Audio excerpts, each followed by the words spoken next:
Subscribe our channel and press the bell icon so that you can watch our latest videos at very first. Dear students, welcome back to Virtual Guns. आज का video पूरा का पूरा carbon and its compound chapter के ऊपर dependent होने वाला है और खास बात यह है कि सिर्फ और सिर्फ इस एक वीडियो में हम लोग पूरा का पूरा चैप्टर को खत्म करने वाले हैं।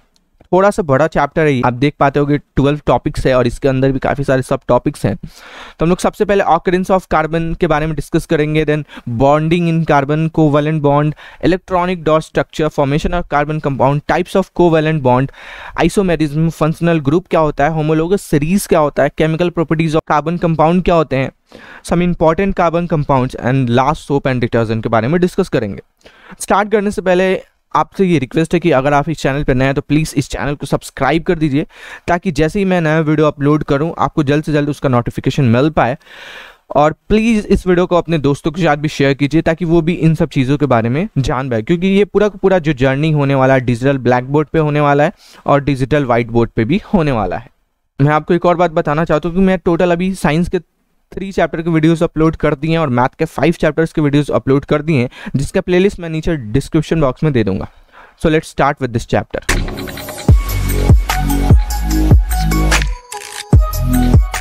तो सबसे पहले हम लोग देखेंगे ऑकरेंस ऑफ कार्बन। कार्बन हमारे एटमॉस्फेयर में कैसे कैसे पाया जाता है। तो फर्स्ट पॉइंट है carbon is found in the atmosphere inside the earth crust and in all living organism. Carbon जो होता है अर्थ क्रस्ट के अंदर पाया जाता है और सारे लिविंग ऑर्गेनिज्म के अंदर कार्बन होता है। आपके अंदर भी कार्बन है, एनिमल्स के अंदर भी कार्बन होते हैं। Carbon is present in fuel like wood, coal, charcoal, coke, petroleum, natural gas, biogas, marsh gas. Carbon fuel में भी प्रेजेंट होता है। जितने टाइप के फ्यूल्स होते हैं, फ्यूल्स किसको बोलते हैं जिससे आपको बेसिकली एनर्जी मिलता है, ठीक है, तो उन सारी चीजों में भी कार्बन अवेलेबल होता है। Third point, carbon is present in compound like carbonate, hydrogen carbonate. Carbon carbonate में भी प्रेजेंट होता है, हाइड्रोजन कार्बोनेट में भी प्रेजेंट होता है, इन सारे कंपाउंड में प्रेजेंट होता है, क्योंकि बेसिकली हाइड्रोजन कार्बोनेट कार्बन से बना होता है। Carbon is found in the free state, carbon free state में भी पाया जाता है, डायमंड, ग्रेफाइट और फॉलरेंस। बॉन्डिंग इन कार्बन, कार्बन में किस टाइप का बॉन्ड बनता है, तो कार्बन में कोवैलेंट बॉन्ड बनता है। इसलिए कोवैलेंट बॉन्ड बनता है क्योंकि कार्बन का जो एटॉमिक नंबर होता है वो होता है 6 और इसको 2 और 4 हम लोग लिख सकते हैं। आउटर मोस्ट में कितना है 4 और ऑक्टेट पूरा करने के लिए इसको 8 चाहिए या फिर 0, ठीक है। अगर 0 कर देगा मतलब अपने 4 इलेक्ट्रॉन को डोनेट कर देगा तो 0 हो जाएगा और स्टेबल हो जाएगा, या फिर किसी से 4 इलेक्ट्रॉन ले लेगा तो भी स्टेबल हो जाएगा क्योंकि आउटर मोस्ट में कितना हो जाएगा 8 हो जाएगा। तो बेसिकली 4 दे सकता है और या फिर 4 ले सकता है, इसी वजह से ये कोवैलेंट बॉन्ड बनाता है, ठीक है। The atomic number of carbon is 6, so electronic configuration 2 4 होगा, तो सो इसके वैलेंसी 4 हो जाएंगे, ठीक है। तो ये अपना स्टेबिलिटी या तो 4 इलेक्ट्रॉन गेन करके ले या फिर 4 इलेक्ट्रॉन लूज करके ले। It does not gain 4 electron because it is difficult for the 6 proton to hold 10 electron. But ये 4 इलेक्ट्रॉन को गेन नहीं करता। क्यों नहीं गेन करता है? क्योंकि उसके लिए डिफिकल्ट हो जाएगा कि 6 प्रोटॉन से वो 10 प्रोटॉन में कन्वर्ट हो जाए। जैसे कार्बन का 6 होता है ना एटॉमिक नंबर, तो चूंकि 6 प्रोटॉन है, अब 4 इलेक्ट्रॉन किसी से लेगा तो ये 10 प्रोटॉन हो जाएंगे और ये स्टेबल नहीं रहेगा इसके लिए, ठीक है, डिफिकल्ट हो जाएगा होल्ड करना। It does not lose, 4 electron lose भी नहीं कर सकता है क्योंकि ज़्यादा एनर्जी लूज करना पड़ जाएगा या फिर ज़्यादा एनर्जी लगेगा लूज होने में। इसी वजह से वो क्या करता है 4 इलेक्ट्रॉन को शेयर कर लेता है और कोवैलेंट बॉन्ड बनाता है, ठीक है। आयनिक बॉन्ड नहीं बनाता। बेसिकली आयनिक बॉन्ड में ही लूज या फिर गेन का कंसेप्ट होता है, लेकिन कोवैलेंट में लूज गेन का कंसेप्ट नहीं होता है, शेयर का कंसेप्ट होता है, ठीक है। Since carbon has a 4 electron to attain stability, carbon को 4 इलेक्ट्रॉन चाहिए या फिर देना है स्टेबल होने के लिए, इसी वजह से इसका वैलेंसी 4 होता है, जिसको हम लोग टेट्रावैलेंट बोलते हैं। अब देखते हैं formation of covalent bond. Covalent bond बनता कैसे है? Covalent bond is a chemical formed by the sharing of electron. Electron के शेयरिंग से कोवैलेंट बॉन्ड बनता है। अब ये सारे आपको कीवर्ड समझ में नहीं आते होंगे तो कोई प्रॉब्लम नहीं है, जिसे हम लोग यहाँ पे एग्जांपल में आएंगे तो पूरी अच्छी तरीके से कीवर्ड समझ में आने वाला है। The sharing of 1 pair of electron result in the formation of single bond. 1 pair of electron को हम लोग शेयर करता है तो सिंगल बॉन्ड बनता है। देखिए ये जो होता है ये 1 पेयर ऑफ इलेक्ट्रॉन होता है। 1 पेयर में कितने इलेक्ट्रॉन होते हैं? 2 इलेक्ट्रॉन होते हैं। सो अब देखते हैं कैसे H2 मॉलिक्यूल बनता है। यहाँ पे क्या है हाइड्रोजन, यहाँ पे भी क्या है हाइड्रोजन, और क्या बनाना है मेरे को H2 मॉलिक्यूल। अगर हाइड्रोजन को मैं सिंगल लूँ, ठीक है, तो हाइड्रोजन का एटॉमिक नंबर कितना होता है 1, तो उसका वैलेंसी कितना होगा 1। लेकिन इसको ये क्या कर सकता है स्टेबल होने के लिए, या तो किसी को एक दे दे या फिर किसी से एक ले ले, तो वही कार्बन वाला ही हाल है, ठीक है। कार्बन का भी क्या हाल होता है, 4 दे दे या फिर 4 ले ले। तो ये क्या करता है, ना ही देता है ना ही लेता है, एक और हाइड्रोजन आता है और उसके साथ शेयर करता है। तो ये जो इलेक्ट्रॉन है ना, इसके एक और इसके एक, ये दोनों शेयरिंग हो रहे हैं, आप देख पाते होगे आप। और जैसे शेयरिंग होगा तो 2 पेयर ऑफ इलेक्ट्रॉन का मतलब क्या होता है, एक सिंगल बॉन्ड, तो सिंगल बॉन्ड बनता है और HH क्या बन जाता है, H2 मॉलिक्यूल बन जाता है। Formation of O2 molecule, O2 molecule कैसे बनता है, O के आउटर मोस्ट में कितना होता है 6, ठीक है, तो 2 4 6, और इस O के आउटर मोस्ट में कितना है 2 4 6। अब ये क्यों एक और O लिया है, इसको कंप्लीट होने के लिए कितना चाहिए 8, ठीक है। तो ये क्या करेगा, ये दोनों आपस में ये 2 इलेक्ट्रॉन शेयर कर लेंगे, ठीक है। तो देखो 2 2 4 इसका, 2 2 4 इसका, और ये वाला 2 इसका है और ये वाला 2 इसका है, और ये दोनों क्या हो रहे हैं, शेयर कर रहे हैं और 2 बॉन्ड बन रहा है, ठीक है, डबल बॉन्ड बन रहा है, और फिर O2 मॉलिक्यूल बन जा रहा है। वैसे formation of triple bond, triple bond कैसे बनता है, जो N2 में बनता है।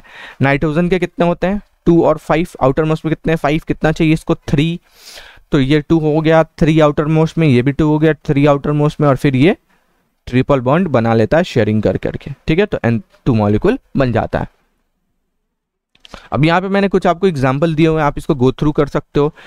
हाइड्रोजन मॉलिक्यूल का ये एग्जाम्पल है, ये फ्लोरीन मॉलिक्यूल का एग्जाम्पल है, ये कार्बन डाइऑक्साइड मॉलिक्यूल का एग्जाम्पल है, और ये टेट्राफ्लोराइड का एग्जाम्पल है, बेसिकली CF4 टेट्राफ्लोराइड। अब देखते हैं इलेक्ट्रॉन डॉट स्ट्रक्चर क्या होता है, ठीक है। फॉर एग्जाम्पल CH4 है, इसका क्या लिखना है, इलेक्ट्रॉन डॉट स्ट्रक्चर, इसका नाम है मीथेन। कैसे इलेक्ट्रॉन डॉट स्ट्रक्चर इसका लिखेंगे, तो ज्यादा कुछ नहीं है, कार्बन आउटर मोस्ट में कितने होते हैं 4, आप 4 दे दीजिए और डॉट से रिप्रेजेंट कर दीजिए, ठीक है। फिर हाइड्रोजन, यहाँ पे डॉट, एक यहाँ पे हाइड्रोजन डॉट, एक यहाँ पे हाइड्रोजन डॉट, और एक यहाँ पे हाइड्रोजन डॉट। मैंने क्यों डॉट लिखा है यहाँ पे 2 2, क्योंकि हाइड्रोजन के आउटर मोस्ट में कितना होता है 1, और उसको कितना चाहिए, एक और मिल जाएगा या फिर शेयर कर लेगा तो हाइड्रोजन का कंप्लीट हो जाएगा, क्योंकि उसके ऑक्टेट में या फिर आउटर मोस्ट में कितने होने चाहिए 2 होने चाहिए। तो देखिए यहाँ पे हाइड्रोजन का कंप्लीट, यहाँ पे इस हाइड्रोजन का भी कंप्लीट, यहाँ पे इस हाइड्रोजन का भी कंप्लीट, यहाँ पे इस हाइड्रोजन का भी कंप्लीट हो गया। तो हाइड्रोजन का तो कंप्लीट हो चुका है। अब देखते हैं कार्बन का कंप्लीट हुआ है कि नहीं। तो यहाँ पे 2 है, यहाँ पे भी 2 है 4, यहाँ पे 2 6 और यहाँ पे 2 8, यानी कार्बन का भी कंप्लीट हो गया। तो ये कुछ इस तरीके से मिल जाएगा। तो ठीक है, तो कुछ इसी तरीके से बना हुआ। अब कुछ इसी तरीके से आपको C2H6 का भी बना हुआ है। ठीक है, यहाँ पे एक कार्बन है, यहाँ पे एक कार्बन है। ठीक है, इसके आउटर मोस्ट में कितना 1 2 3 और यहाँ पे 4। ठीक है, इसका आउटर मोस्ट में 1 2 3 और यहाँ पे 4। तो ये दो तो आपस में शेयर कर रहे हैं, लेकिन यहाँ पे 3 शेयर नहीं कर रहा है ना, तो 3 हाइड्रोजन मेरे को चाहिए। ठीक है, बनाने के लिए 3, एक यहाँ पे हाइड्रोजन है, देख सकते हो कि यहाँ पे हाइड्रोजन है, और ये दोनों फिर यहाँ पे बॉन्ड बन रहा, फिर यहाँ पे बॉन्ड बन रहा, फिर इस कार्बन के लिए भी यहाँ पे बॉन्ड बनेगा, यहाँ पे बॉन्ड बनेगा और यहाँ पे बॉन्ड बनेगा। ठीक है, तो हाइड्रोजन का तो बॉन्ड बन गया। अब कार्बन का कैसे बॉन्ड बन रहा है, तो देखिए इस कार्बन का ये 2, ध्यान से देखिएगा, 2 4 2 6 और 2 8, और इस कार्बन के लिए ये 2 4 ये 2 6 और ये 2 8। तो कार्बन का भी बन चुका है। तो इसको इन जनरल हम लोग ऐसे डोनेट करते हैं। ठीक है, कार्बन सिंगल सिंगल बॉन्ड, फिर कार्बन सिंगल सिंगल बॉन्ड। ठीक है,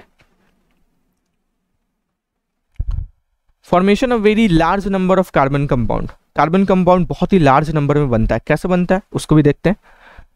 carbon forms a very large number of compound. Carbon बहुत ही ज्यादा नंबर ऑफ कंपाउंड बनाता है। क्यों बनाता है? क्योंकि वो सिर्फ कार्बन से ही मिलकर के काफी अलग अलग टाइप के कंपाउंड बना सकता है। इस वजह से बहुत ही ज्यादा नंबर ऑफ कार्बन कंपाउंड बनता है। The number of carbon compound is more than 3 million. Number of carbon compound कितने हैं? 3 मिलियन है। It is more than the number of compound form by the all other element. मतलब बाकी सारे जितने element हैं उन सबको हम लोग ले लें और उससे कंपेयर करें कार्बन का, तो भी कार्बन का क्या हो जाएगा, ज्यादा निकल जाएगा। इतना ज्यादा कार्बन कंपाउंड बनाता है। दिस इज बिकॉज, क्यों ऐसा होता है? Carbon atom can form a bond with other carbon. Carbon दूसरे कार्बन के साथ भी बॉन्ड बना सकता है इस वजह से। ठीक है, जैसे हाइड्रोजन दूसरे हाइड्रोजन से बना सकता है तो इसका भी बनना चाहिए, तो ये बना सकते हैं तो बस 2 ही तो बना सकता है ना, लेकिन कार्बन अनलिमिटेड जितना मन करे उतना बना सकता है। ठीक है, लॉन्ग चैन बनाएगा, ये लॉन्ग चैन है, या फिर ब्रांच चैन बनाएगा, ये ब्रांच चैन है क्योंकि इसमें कुछ ब्रांच आपको जुड़े हुए हैं। ठीक है, या फिर क्लोज रिंग बनाएगा, देखिए क्लोज फिगर बन रहा है। ठीक है, तो इस टाइप के फिगर को बनाता है, इसी वजह से कार्बन के इतने सारे कंपाउंड बनते हैं, और इस प्रॉपर्टी को हम लोग कैटिनेशन प्रॉपर्टी बोलते हैं। और दूसरा हम लोग क्या बोल सकते हैं, कार्बन का वैलेंसी 4 होता है। ठीक है, तो बेसिकली ये कोवैलेंट बॉन्ड बनाता है इस वजह से। अब देखते हैं हाइड्रोकार्बन क्या होते हैं। सैचुरेटेड, अनसैचुरेटेड हाइड्रोकार्बन होते हैं। बेसिकली हाइड्रोकार्बन उस तरीके का कंपाउंड या उस तरीके का मॉलिक्यूल होता है जिसमें कार्बन हो और हाइड्रोजन हो। नाम से ही दिख रहा है, हाइड्रो, हाइड्रोजन और कार्बन।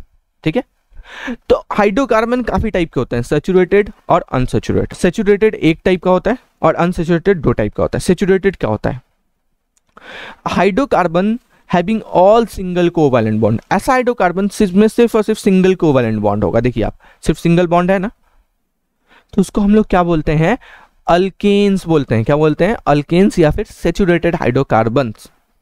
ठीक है, जैसे मीथेन CH4, इथेन C2H6। अब ये नाम कैसे आ रहा है, ये अभी हम लोग इन फ्यूचर में पढ़ेंगे इस चैप्टर में।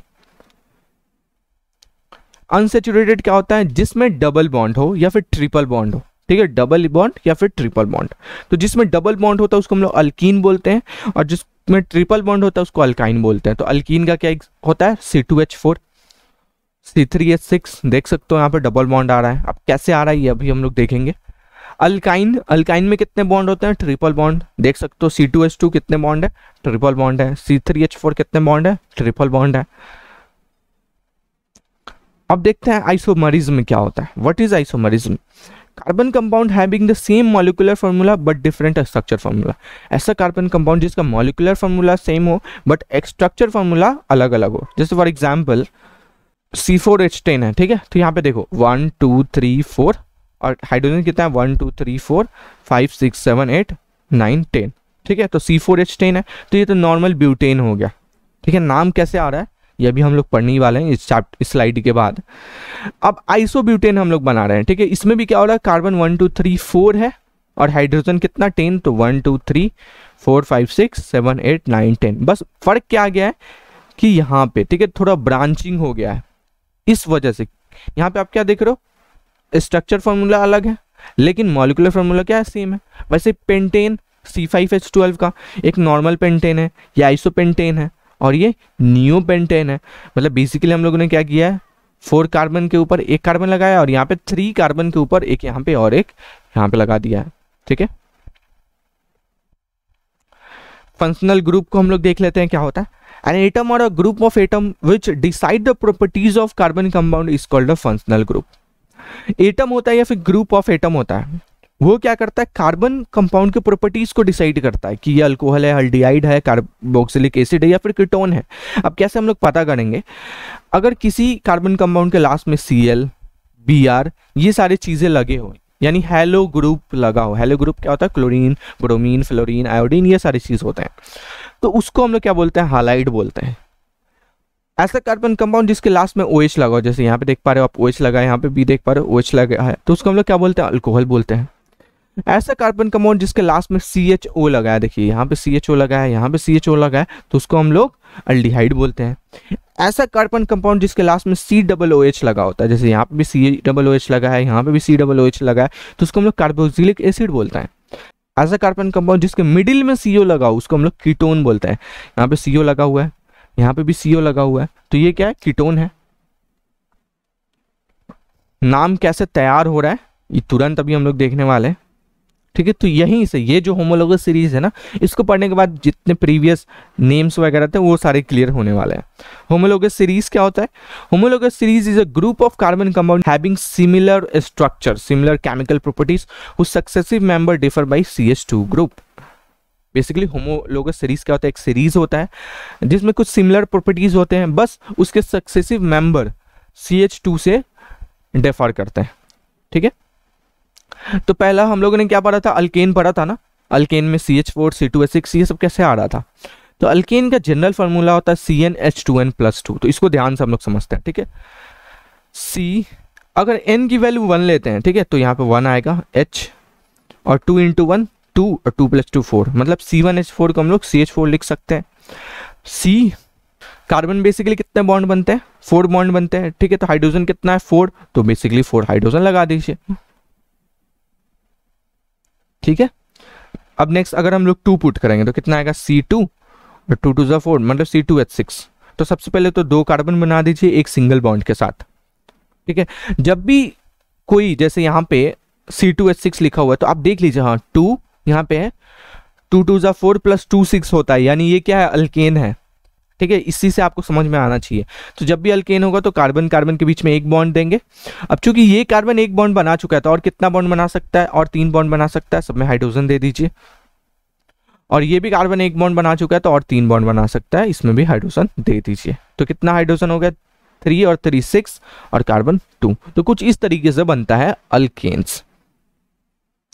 अब हम लोग देखते हैं अल्कीन्स कैसे बनता है। तो सबसे पहले तो उसका जनरल फॉर्मूला देख लें। उसका जनरल फॉर्मूला होता है CnH2n। जैसे फर्स्ट को देखिए, यहाँ पे क्या है 2, मतलब n की वैल्यू कितनी है 2, तो H2n होता है, मतलब 2 × 2 4। और वही अल्केन रहता है तो क्या हो जाता है CnH2n + 2, यानी अगर n की वैल्यू 2 लिखते हैं तो यहाँ पे क्या आता है 6 आता है, 2 × 4 + 2 6, मतलब H के पास क्या आता है 6 आता।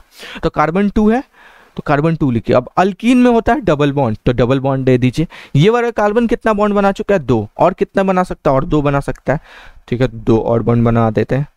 ये भी 2 बना चुका है तो और कितना बना सकता है, 2 बना सकता है, तो 2 बना दीजिए। तो हाइड्रोजन कितना हो गया 1 2 3 4 और कार्बन 2, सेटिस्फाई हो रहा। तो इसी तरीके से बनते चला जाता है। अब नेक्स्ट होता है अल्काइन। इसका जनरल फॉर्मूला होता है CnH2n - 2, मतलब यहाँ पे 2 है, n की वैल्यू कितनी है 2, तो यहाँ पे कितना आ जाएगा 2 × 2 - 2, यानी 4 - 2 कितना आएगा 2, ठीक है। तो इसका स्मॉलेस्ट होता है 1 के लिए सेटिस्फाई नहीं करता, क्योंकि अगर आप 1 रखोगे तो कितना आ जाएगा C1H0, मतलब सिंपली एक कार्बन आएगा, तो कोई फायदा नहीं होगा, ये सेटिस्फाई नहीं करता। तो C2H2 हम लोग कैसे बनाते हैं, चूंकि अल्काइन है तो कितने बॉन्ड होंगे, ट्रिपल बॉन्ड। अब ये कार्बन ट्रिपल बॉन्ड बना चुका है, 3 बॉन्ड बना चुका है तो और एक ही बॉन्ड बना सकता है, और ये भी कार्बन 3 बॉन्ड बना चुका है तो और एक ही बॉन्ड बना सकता है। तो कार्बन कितने हो गए 2, और हाइड्रोजन भी कितने हो गए 2। तो ये भी कुछ इस तरीके से बनता है। और इसमें एक और चीज मैं आपको बता दूं कि कैसे कैसे क्या होता है, ठीक है। उसके लिए हम लोग जाते हैं होमोलोगस सीरीज में। तो सबसे पहले आता है मेथ, ठीक है, सबसे पहले आता है मेथ जो 1 कार्बन के लिए होता है। उसके बाद आता है एथ 2 कार्बन, फिर prop 3 carbon, then but 4 carbon, then pent 5 carbon, then hex 6 carbon, 6 carbon के लिए हेक्स, 7 कार्बन के लिए हेप्ट, 8 कार्बन के लिए ऑक्ट, 9 कार्बन के लिए नॉन, और 10 कार्बन के लिए डेक, ठीक है। तो ये सारे नेम होते हैं। अब बस इसी में आपको जैसे अल्केन है तो एनी ऐड करना है, वैसे ही अल्कीन हो जाएगा तो आपको ENE ऐड करना है, और वही अल्काइन हो जाएगा तो YNE ऐड करना है, ठीक है। और वैसे ही फंक्शनल ग्रुप हो जाएगा, ठीक है। जैसे CH4 है, इसमें मेरे को क्या बनाना है, अल्कोहल बनाना है। तो जब भी फंक्शनल ग्रुप वाला आएगा ना तो मेरे को क्या करना होगा, एक हाइड्रोजन कम करना होगा, तो CH3 लिखेंगे, एक हाइड्रोजन कम हो गया। और अल्कोहल का लास्ट में क्या आता है OH, तो बस आपको यहाँ पे OH ऐड कर देना होगा, ठीक है, यहाँ पे OH ऐड कर देना होगा। बेसिकली इसी तरीके से करता है। वही अल्डिहाइड होगा तो CH3 लिखो और CHO ऐड कर दो, ठीक है, देख पा रहे हो। कार्बोक्सिलिक एसिड होगा तो CH3 लिखो और COOH ऐड कर दो। कीटोन होगा तो कीटोन 1 कार्बन के लिए सेटिस्फाई नहीं होता, क्योंकि हम लोग को पता है कि कीटोन कहाँ पे लगता है, मिडिल में लगता है। तो कीटोन के लिए एटलीस्ट 3 कार्बन होना चाहिए, तो यहाँ पे आप CO ऐड कर दो। तो कुछ इस तरीके से बनता है ये सारी चीजें। अब देखते हैं chemical properties of carbon compound. Carbon compound के केमिकल प्रॉपर्टीज क्या होते हैं। Carbon compound burn in oxygen, carbon compound oxygen burn होता है वाटर फॉर्म करने के लिए, कार्बन डाइऑक्साइड फॉर्म करने के लिए, हीट और लाइट फॉर्म करने के लिए। कार्बन को देखिए ऑक्सीजन के साथ रिएक्ट करवाएं, क्या बना CO2 plus heat plus light. वैसे ही CH4 ये क्या है, मीथेन, मीथेन को ऑक्सीजन के साथ रिएक्ट करवाओ, क्या बनेगा, water plus CO2 plus heat plus light. वैसे इथानॉल, ये क्या है, इथानॉल, अल्कोहल का लास्ट में क्या था, ऑल, इस वजह से इसका नाम क्या है, इथानॉल है। उसको हम लोग O2 के साथ रिएक्ट करवाएं तो क्या बना, water plus CO2 plus heat plus light. ठीक है। अभी इथानॉल मिथानॉल कैसे आ रहा है, तो मैंने अभी होमोलोगस सीरीज बताया था। मेथ एथ प्रॉप मैंने ये बताया हुआ था। मेथ के साथ अगर अल्केन वाला होगा तो ए नहीं लगा देना है, अल्कीन वाला होगा तो ये नहीं लगा देना है, अल्काइन वाला होगा तो वाई नहीं लगा देना, अल्कोहल वाला होगा तो ओ एल लगा देना है, ठीक है। अल्डिहाइड वाला होगा तो ए एल लगा देना है लास्ट में, ठीक है। अगर एसिड वाला होगा तो लास्ट में एसिड बस लगा देना है। कीटोन वाला होगा तो लास्ट में ओ एन एथानोन हो जाएगा। ऑक्सीडेशन क्या होता है, carbon compound like alcohol are oxidise to carboxylic acid. जो भी कार्बन कंपाउंड होते हैं वो कार्बोक्सिलिक एसिड में ऑक्सीडाइज हो जाते हैं। कैसे, जैसे यहाँ पे मैंने क्या लिया, अल्कोहल। अल्कोहल को मैंने अल्कलाई KMnO4 और हीट के साथ रिएक्ट करवाया, या फिर एसिडिक K2Cr2O7 या फिर हीट के साथ आप रिएक्ट करवाइए, तो ये क्या बनेगा, इथानोइक एसिड बन जाएगा। सो एडिशन रिएक्शन क्या होता है, एडिशन रिएक्शन में बेसिकली हम लोग क्या कर देते हैं, अनसेचुरेटेड को सेचुरेटेड में कन्वर्ट करते हैं। C2H4 ये क्या अनसेचुरेटेड है ना, क्योंकि C डबल बॉन्ड C और यहाँ पे 2 हाइड्रोजन और यहाँ पे 2 हाइड्रोजन हो जाएगा। इसको सेचुरेटेड में कन्वर्ट करने के लिए हम लोग H2 के साथ रिएक्ट करवाते हैं Na और PD कैटालिस्ट के प्रेजेंस में, तो क्या बन जाता है C2H6। ये क्या है, सेचुरेटेड है, ठीक है। The addition of hydrogen to unsaturated hydrocarbon to form saturated hydrocarbon. हम लोग अनसेचुरेटेड में हाइड्रोजन का ऐड कर रहे हैं सेचुरेटेड बनाने के लिए, इसको हम लोग हाइड्रोजिनेशन बोलते हैं। सब्स्टिट्यूशन रिएक्शन क्या होता है, हम लोग फर्स्ट चैप्टर में पढ़े थे। एक एटम दूसरे एटम को सब्स्टिट्यूट कर देता है मॉलिक्यूल से, जैसे यहाँ पे CH4 है, Cl2 है, ठीक है। तो बेसिकली यहाँ पे क्या हो रहा है, यहाँ का एक हाइड्रोजन इसके साथ जुड़ जा रहा है और यहाँ का एक क्लोरीन यहाँ पे जुड़ जा रहा है, मतलब सब्स्टिट्यूट कर रहा हाइड्रोजन क्लोरीन को और क्लोरीन हाइड्रोजन को, देख पा रहे हो, ठीक है। और ये बन रहा है, तो कुछ इसी तरीके से सारी चीजें बनती है। सम इंपॉर्टेंट कार्बन कंपाउंड, कुछ इंपॉर्टेंट कार्बन कंपाउंड के बारे में डिस्कस कर लेते हैं। तो सबसे पहले इथानॉल क्या होता है, इथानॉल को हम लोग इथाइल अल्कोहल भी बोलते हैं, जिसका जनरल फॉर्मूला C2H5OH होता है। इसके प्रॉपर्टीज क्या होते हैं, ये कलरलेस लिक्विड होता है, प्लीजेंट स्मेल होता है और बर्निंग टेस्ट होता है, ठीक है, काफी अच्छा स्मेल लगता है। सॉल्युबल इन वाटर, वाटर में सॉल्युबल होता है ये।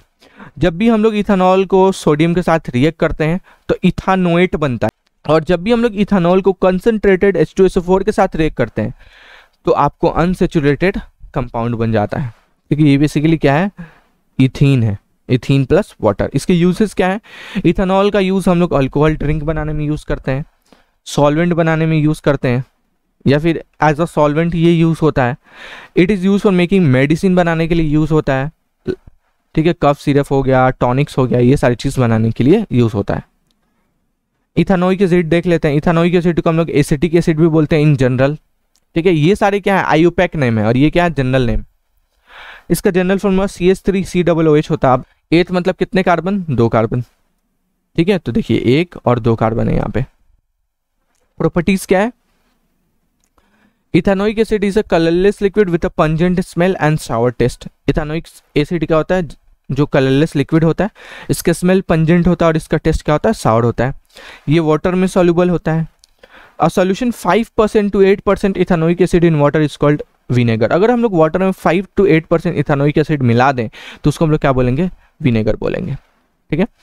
अगर हम लोग इथानोइक एसिड और अल्कोहल को रिएक्ट करेंगे तो इथाइल इथानोएट बनता है, ठीक है। इसको बेसिकली हम लोग ईस्टर बोलते हैं, ठीक है, या फिर इस रिएक्शन को हम लोग ईस्टरिफिकेशन रिएक्शन भी बोलते हैं, ठीक है। जब भी हम लोग एसिड और अल्कोहल का रिएक्ट करवाएंगे और ईस्टर बन जाएगा तो उसको हम लोग ईस्टरिफिकेशन रिएक्शन बोलेंगे। सैप्निफिकेशन रिएक्शन क्या होता है, ईस्टर से सोडियम एसीटेट और हम लोग अल्कोहल बनाते हैं, तो हम लोग क्या बोलते हैं उसको, saponification reaction. Ethanoic acid react with base to form salt and water. Ethanoic acid base के साथ रिएक्ट करके सॉल्ट और वाटर बनाता है। Na जिसके भी लास्ट में रहता है वो सॉल्ट होता है, हम लोग लास्ट चैप्टर में पढ़े थे एसिड बेसिस सॉल्ट में। इथानोइक एसिड रिएक्ट करता है कार्बोनेट के साथ एंड हाइड्रोजन के साथ, ठीक है। तो बेसिकली यहाँ पे आपको क्या दिख रहा है, इथानोइक एसिड है, यहाँ पे सोडियम कार्बोनेट और सोडियम हाइड्रोजन कार्बोनेट के साथ रिएक्ट कर रहा, तो दोनों ही केस में क्या बना रहा है, आपको सोडियम एसीटेट बना रहा है। अब देख लेते हैं सोप एंड डिटर्जेंट क्या होता है। Soap are a long chain sodium और potassium salt of carboxylic acid. Soap क्या होता है, कार्बोक्सिलिक एसिड का लॉन्ग चेन होता है, ठीक है। देखिए यहाँ पे C17H35COO Na, मतलब एक तरीके की ये कार्बोक्सिलिक एसिड ही है और इसका लॉन्ग चेन है, और इसको सॉल्ट में कन्वर्ट कर दिया गया है, वो अलग बात है। और इसका नेम है सोडियम एस्टियरेट, ठीक है, इस कंपाउंड का। स्ट्रक्चर ऑफ सोप मॉलिक्यूल कुछ इस तरीके से होता है, टेल होता है और फिर आयनिक पार्ट होता है। Cleansing action of shop, shop कैसे क्लीन करता है चीज़ों को, ये भी देख लेते हैं। तो सॉप तो सबसे पहले मीसली बनाता है, ठीक है, और उसी मीसली के मदद से सारे चीज़ों को क्या करता है, क्लीन करता है। जितने भी ऑयल हैं, ग्रीस हैं, फॉर्म्स हैं, उसको एब्जॉर्ब करता है और देन क्लीन करता है। तो इस फिगर को आप गो थ्रू कर सकते हो। यहाँ पे क्या है, सोप मॉलिक्यूल है, ठीक है, Na+ आयन बेसिकली ये बना रहा है, ठीक है, और क्लींजिंग एक्शन क्या है, और यहाँ पे आपको क्लीन करना शुरू हो गया है, ठीक है। कुछ इसी तरीके से ये क्लीन करता है डॉट पार्टिकल को। डिटर्जेंट क्या होता है, डिटर्जेंट है long chain of sodium salt of sulphonic acid, ये सल्फोनोइक एसिड का लॉन्ग चेन होता है। Soap do not wash well, soap अच्छी तरीके से वॉश नहीं करता है with hard water because it form a insoluble precipitate of calcium and magnesium salt in hard water. क्यों ऐसा करता है, क्योंकि जब भी हम लोग सोप को रिएक्ट करवाते हैं वाटर के साथ तो वो इनसॉल्युबल प्रेसिपिटेट बनाता है कैल्शियम और मैग्नीशियम का हार्ड वाटर के साथ, जबकि डिटर्जेंट ऐसा नहीं करता है, ठीक है। इसी वजह से डिटर्जेंट का हम लोग यूज करते हैं कोई भी चीज को धोने के लिए, साफ करने के लिए। सोप और डिटर्जेंट में डिफरेंस क्या है, soap are sodium salt of fatty acid, fatty acid का सोप सोडियम सॉल्ट होता है, जबकि detergent are sodium salt of sulphonic acid का होता है। Soap clean well in soft water, soap जो होता है सॉफ्ट वाटर में अच्छी तरीके से धोता है बट हार्ड वाटर में अच्छी तरीके से नहीं धोता है, और जबकि डिटर्जेंट दोनों में ही अच्छी तरीके से धोता है। Soap do not clean as well as detergent, जितनी अच्छी तरीके से डिटर्जेंट चीज़ों को साफ करता है उतनी अच्छी तरीके से सोप साफ नहीं करता है, डिटर्जेंट सोप से अच्छी तरीके से साफ करता है। Soap are biodegradable and do not cause pollution, soap pollution नहीं करता है बट डिटर्जेंट क्या होता है, पॉल्यूशन कॉज करता है क्योंकि ये नॉन बायोडिग्रेडेबल होता है। तो स्टूडेंट्स आपका यहीं पे चैप्टर खत्म। अगर आपको वीडियो अच्छा लगा तो प्लीज़ इस वीडियो को लाइक एंड शेयर कर दीजिए। मिलेंगे नेक्स्ट वीडियो में मैथ के एक और चैप्टर के साथ। तब तक के लिए मैं लेता हूं आपसे अलविदा and I will see you next time.